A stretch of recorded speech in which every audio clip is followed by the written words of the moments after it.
네, 지금부터 제37차 수석보좌관 회의를 시작하겠습니다. 비서실장님의 모든 말씀이 있겠습니다.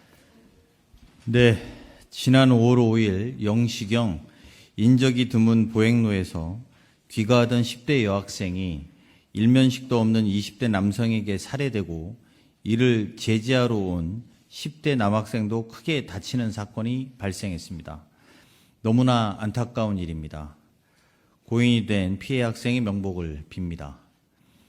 생때 같은 딸을 잃은 유가족분들, 또 위험을 무릅쓰고 달려갔다가 큰 부상을 입게 된 또 다른 피해 학생, 그리고 친구를 잃은 슬픔에 불안감까지 떠안게 된 학생들에게도 깊은 위로와 연대의 뜻을 전합니다.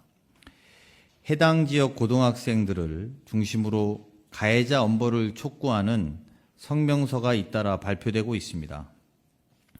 학생들은 그가 앗아간 것은 한 명의 목숨이 아니라 누군가의 찬란했던 미래 전부이기에 우리 사회가 결코 가볍게 여겨서는 안 된다고 요구하고 있습니다.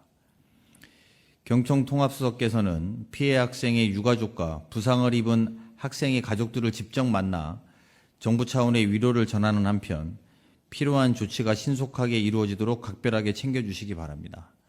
또한 경찰청은 해당 사건에 대해 철저히 수사하는 것은 물론 가용 인력을 총동원해 범죄 취약 시간대와 장소에 대한 순찰을 강화하고 주 야간 학생 통학로 안전진단을 실시하여 방범시설을 보강하는 등 10대 학생들이 등하교 과정에서 불특정 공격에 노출되지 않도록 특단의 안전대책을 마련해 주시기 바랍니다.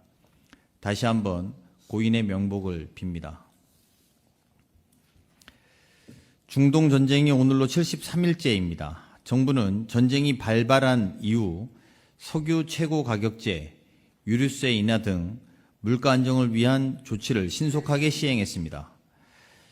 추가 원유와 나프타 확보에도 사활을 걸고 뛰었습니다.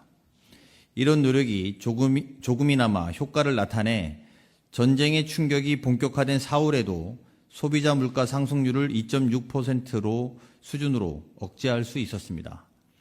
최고 가격제가 없었다면 이상적 물가 상승률이라는 2%의 2배에 육박하는 3.8%까지 상승했을 것이라고 합니다.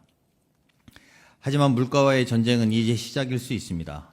2월 말에 비해 50%가량 급등한 국제유가는 원재료, 물류비 상승 등을 통해서 민생에 밀접한 품목, 즉 체감 물가 상승을 유발하기 때문입니다.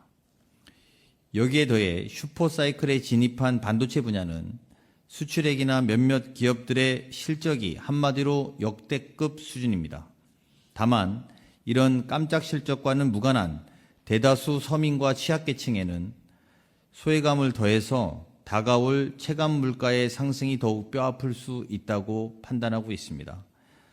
실제로 국제 곡물 가격 상승과 이로 인한 사료비 인상 등으로 돼지고기 가격이 작년에 비해 8% 이상 오른 것으로 나타나 걱정이 현실화되는 것은 아닌지 우려가 됩니다. 오늘 수석보좌관 회의에서는 가공식품, 생필품 등 체감 물가 안정화 방안에 대해서 집중적으로 논의하고자 합니다.